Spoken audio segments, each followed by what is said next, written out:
that we say here will not leave here. It'll be between the client and the therapist.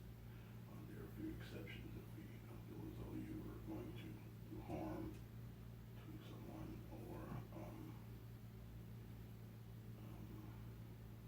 then it is our duty as therapist professionals to report those to the proper authorities. Are there any questions concerning that?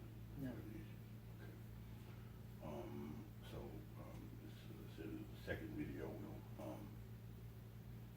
kind of be using some of the information we gained in the first video, and we'll kind of move forward on those skills. Okay. Would you like to kind of go over? We were kind of focusing on the first video, which we kind of talked about work and your expectations. You kind of are in line for promotion, or we're doing some supervisory skills, and kind of concerned about that. Would you like to kind of bring up to speed on that, or you had any reflections on that since we got that done the first video? Well, because my job that I do is for the state, I work for Medicaid, so it's a state-based job, even though I work for a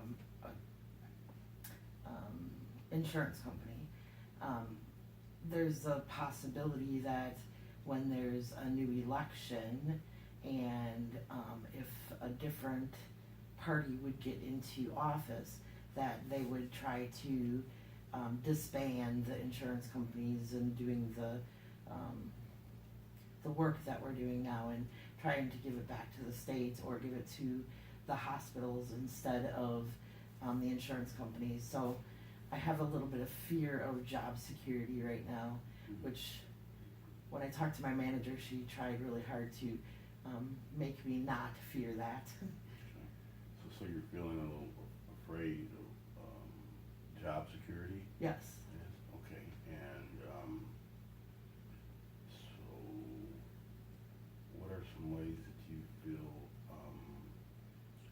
that you could be more comfortable, or that maybe your job skills are not just specific for this particular job, but that may help you to expand or continue your career?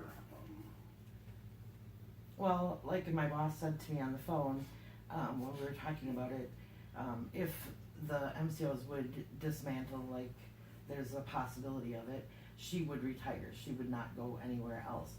And so she believes that I have a very good rapport with the people in the States, and they all know who I am and what I do, that it would be very easy for me to take a position of her caliber with whatever comes next. Okay. Well, that's how she feels, I'm sure. How do you feel about that? Do you feel as though you're a shoe-in, or that there is a place for you, or do you feel as though, how does that make you feel as far as the effort and the time that you have put into being groomed for this position? How do you feel? Where do you feel that leaves you if the NCOs decide to, if there's something changes that you have no control over, or what do you feel about your skills being kind of universal, being able to be transferred to other positions of that caliber? I believe in my heart that I do a really good job at what I do, and that I've always believed that I try to do better tomorrow than I did today, and that I would be ready to take on her position, whether it be with the MCO or with the state, or however that happens. I feel confident that I could do that. with the help of her recommendations, especially if it didn't go back to the state. I do have a very good rapport with a lot of the mental health people that work for the state, so I don't see it being an issue if it would go back to the state, that I would kind of be a shoe-in for the job, if you will. But if it went to the hospital association, I'm not as positive I have that good of rapport, or that I'm even involved in that world as much as I could be. Okay. Okay. So I hear you saying that you feel confident because of the people that you work with who are familiar with your abilities. But I hear a little fear about having to expand beyond those who are familiar with you, that they would appreciate your work ethic and your skill set. Is that? I don't really think that it's about my work ethic or my skill set. It's more about, because my job, you don't need a degree to do it. I worry about especially the hospital association saying you have to have a degree in order to get a job with us, to even apply with us. And then I wouldn't have that degree, so then I would be out of the job just because of not having the degree, even though I have 6 years experience doing my job. Okay. Well, I know that a lot of times at jobs that they say you have to have a bachelor's degree or a master's degree or whatever, the educational. But lately, it has been a lot of jobs are advertised as they either want you to have a degree in that field, or they want you to have X amount of years of experience. Right. So what do you feel is your best avenue, road to take to get to where they will understand your expertise along with with your passion, where the your work experience will be not only enough but more than enough,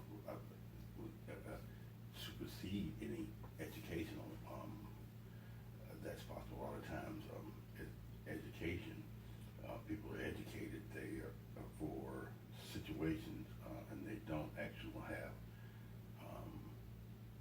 the field experience, experience in the field where things aren't always kind of textbook. So how do you feel that you could take your actual experience and make that more valuable to potential employers than a degree, so to speak? I think letters of recommendation is going to be super important when I do my application. I know that my boss now will give me a letter of recommendation, and I'm pretty sure I can go back to the last boss that I had in the same field and get a letter of recommendation from her also. But I also have, if I can get my foot in the door, and get my foot in the door and actually get an interview, I have on my computer in my possession a bunch of different success stories that I can share with them. So, what the family was like when I started with them, and what they ended up, what the success rate or what their success was in their family. So I would have that experience to show them too. So you're saying, I heard you saying that you actually have cases that you have started where the family was, or what the needs were, where you provided the services that you do as a provider, and the outcome or a positive effect that you've had on those Yes. families. I feel as though those are real life situations and are much more valuable than an education than you can get in a situation. How do you feel about that? I actually have a case right now that I'm working with a mom with her 4 kids, and there's a case manager who has a degree working on that same case with me. She works with one of the children, and she is very young and only has a piece of paper and doesn't have the real life experience, and is doing a disservice to this family by wanting to report them to DHS for every little thing that happens when she's at their house. And it's not stuff that really is legitimately reportable. She's reported hearsay 3 different times. Like, mom will say, they didn't get fed at dad's house, and she'll call it in as a DHS report, and they're all unfounded because you can't call in hearsay. So I think when you don't have the real life experience and the culture background of doing the job, just the book part of it isn't enough to do the families justice, to actually help them. She's trying to hinder them by getting DHS involved, and that is not helping them in any way, shape, or form.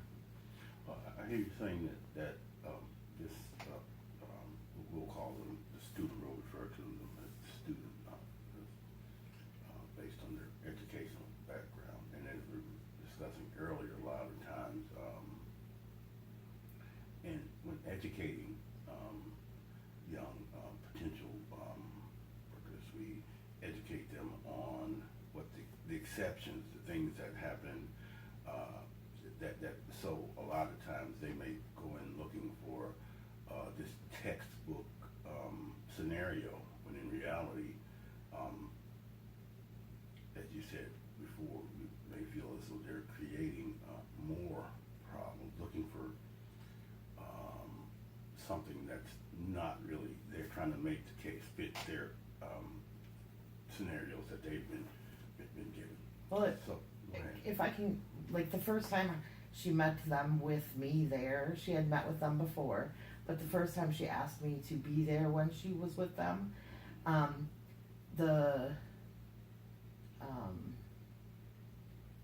the culture difference, it's an African American family, and so mom screams a lot, mom yells a lot, mom threatens more than she follows through. And when we finished our visit and we went outside, she was talking to me and she said, "Don't you think that I should report that mom is cussing at her children?"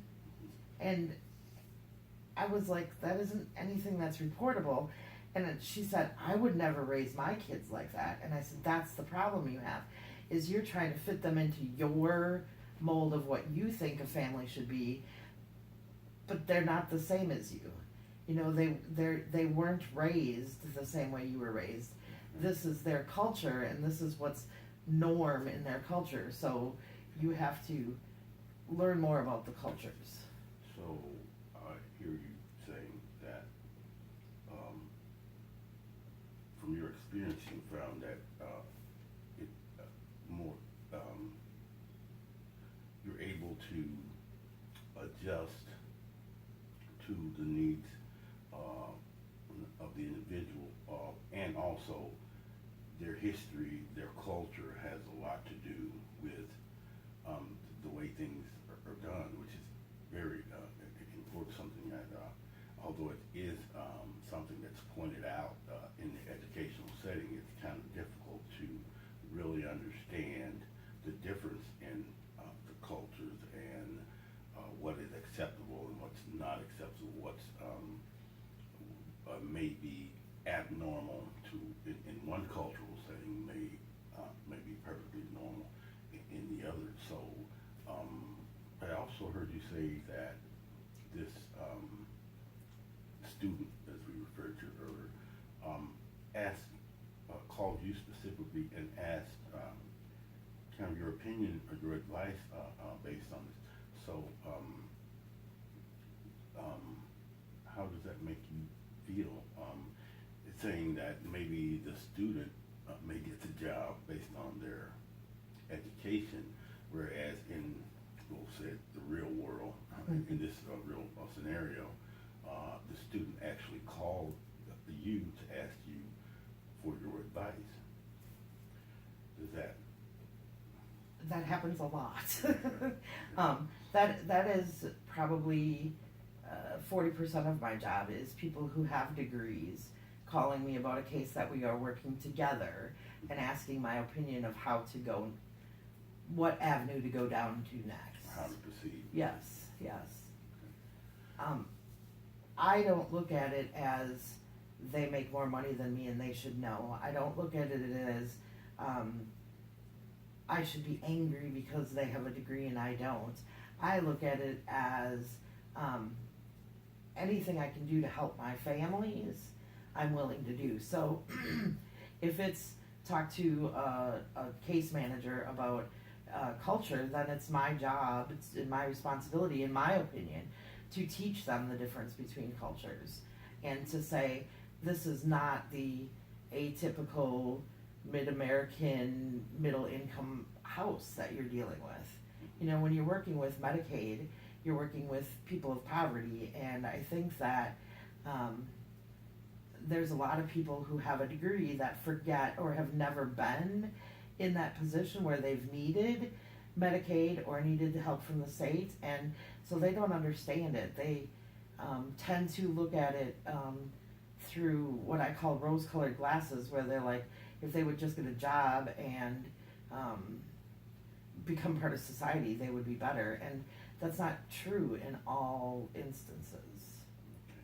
So what I hear you saying is that each situation is unique, and they have different needs, and you try to adjust your what you provide to them according to the needs, as opposed to some who come in and try to make those families fit into a textbook, like a checklist, like they have this and they have that. Now, as far as the education goes, because I hear you saying that brings a little anxiety or fear about that could be a possible roadblock for you. Have you considered any additional types of training that may help you to? I mean, I know we spoke last week about you were going to have a mentor. You were going to these types of classes through your employer. But as an individual, have you thought about maybe getting some form of training that will relieve some of that anxiety or take away some of that fear, as you talked about? Well, I am 7 credits away from getting my bachelor's degree in finance, which isn't exactly what I want to do anymore, but I'm holding back and waiting to go to school because my significant other is finishing his degree, and I have some money that I owe the university, so I can't get my transcripts at this time. Okay, and that's, kind of, I want to say, the normal kind of things like that happen, because a lot of people wind up working in totally different fields than they majored in or what their degree is, Right. Is in. How do you feel that you can overcome some of those obstacles that you may face? How do you get your point across to those who aren't so familiar with you that you're the better candidate for those positions when they come up? I think that it all comes from my experience and my success stories, and the more people that I can get to get letters of recommendations from. You know, I think that at least 3 of the people that I work with on cases that have degrees, I could probably get letters of recommendation from that would explain my knowledge base. So you and of course I'm sure those peers that you work with are quite knowledgeable of your abilities and what you have done and what you're capable of doing. How do so you talked about getting letters from those peers. would make you more comfortable when you are in a situation to where there's an individual who has a degree and you have experience. How do you project being able to convince those who you're applying to that you are the best choice for the position based on your experience and your as opposed to someone who is not a proven peer support or doesn't know the system as you do, that you're the better candidate based on your history and based on your experience as opposed to an individual who does not have the same experience, work experience that you have. I'm not quite sure what you're trying to ask, but Okay, to kind of to clarify a little bit, okay. Let's say you're you and a student are applying for the same position. We look at the resume. We'll say I'll play the role of an employer. I look at the resume and I see this individual has a bachelor's degree in I don't know, working with the insurance companies or whatever. What's the basic? Social work. A social worker, fresh out of college with a pretty good record. We'll say, graduated with honors, and this is what they base their potential employment on. That they graduated, they proven themselves as a student. Now, you, on the other hand, as an experienced individual, as we've seen before, that they come to you a lot for advice or work, real life advice. How do we get your resume to stand out for this position as opposed to the student? How do we get the employer to value those skills as much, at least as much or more than an individual with a degree? They have a degree and you have how many years experience? 6. 6 years experience. So you've been in the field for 6 years doing wonderfully. And they have a degree from the university with $100,000 worth of debt, but probably they have to. So how do we get the employers to see not only your potential, but also your experience and what you have done as valuable, more valuable than this degree that this individual has? I think that I would, on my resume, have both of the jobs that I've worked for doing this particular job, and then I would also put all of the committees and things that I work on. Like I work on the Iowa Mental Health Planning Committee, I work on the State of Iowa Family Peer Support Training board. I am a member of the United Healthcare Board. I have training in NAMI Basics and NAMI Smarts and NAMI support groups, and I'm a member of NAMI, the Mental Health National Alliance for Mental Health. I think when you see all of the things that I'm involved in, that will make you understand that I'm serious about what I do and that I have the experience. Well, it does. I mean, actually hearing you say it, all these committees you're on and all these, really, I'm might be easily impressed, but it is impressive. Have you thought about adding those to your resume? Because if the resume as a student says, I have a degree and I want to do this and I want to be a part of all these things, but you have a resume and says, I'm a card-carrying member of these. I've had this training. I've had all these, which are just as impressive or more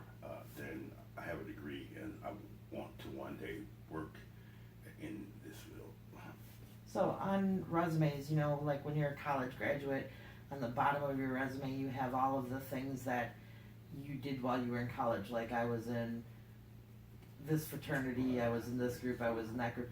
So I have that same thing on the bottom of my resume, but it talks about the committees that I belong to. Okay, okay.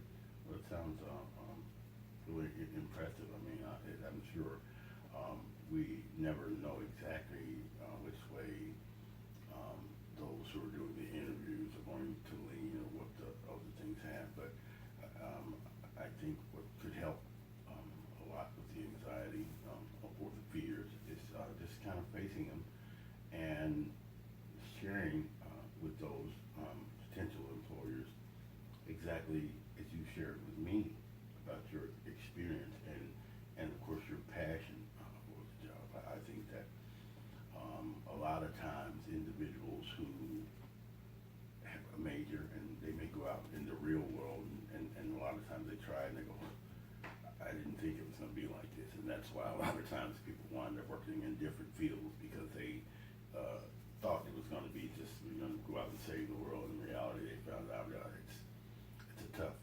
grind. You have to have a passion for certain things, not just I can make X amount of dollars or this is my dream. Dreams and reality is are sometimes far apart. Um, so I guess we'll kind of look forward, potentially do another video if it's okay with you, and we'll kind of talk about your feelings about how we can move towards getting you to feel overcome some of those fears and overcome the anxiety. A little anxiety is probably normal anytime we stretch and have to reach for something. It causes a little tension, but I think that we're more than on the right track and have proven it's just a matter of getting transferring those skills and that experience from the person to the paper so that you can feel comfortable and have the confidence when you walk in and you do that interview, just in case you decided, hey, maybe I don't want to work for United Healthcare. Maybe I'm worth $1 million at United Healthcare. Maybe I'm worth $10 million at some other healthcare or some other insurance company, or maybe there's a position that I don't have to be a paper pusher and pen pusher all day. As we talked about earlier, you talked about that may be something that you would miss as a manager, but kind of look at your other options, not minimizing your position and the potential at United Healthcare, but a lot of times when we see our value to others, it may change, open up other avenues as opposed to limit us to, if I don't get this, then that's the end of I've invested all this time and all this effort and with nothing in return. A lot of times the experience is more valuable than anything that the company could ever give us. I think that one of my problems or my issues that I need to work through is that I feel, number one, humble, number two, that this is a passion of mine, that I do believe that God put me in this position, that this is what I'm meant to do. So I don't brag about it. I don't look at a success with one family as a huge big deal because that's only one family and I have how many more to deal with. And I think that that's something that I need to work on, is realizing that I need to celebrate every success.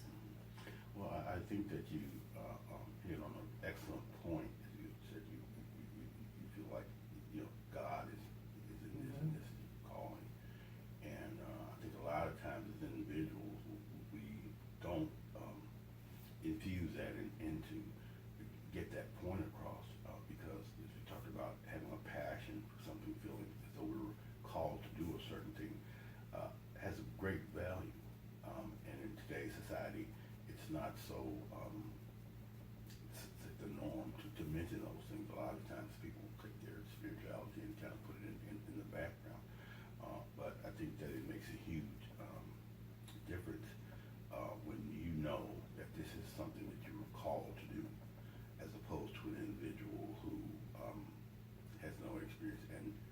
has no idea what, if they are called or if they have the calling to do this thing. And so on our next meeting, we'll talk about those and kind of expound on those and how we,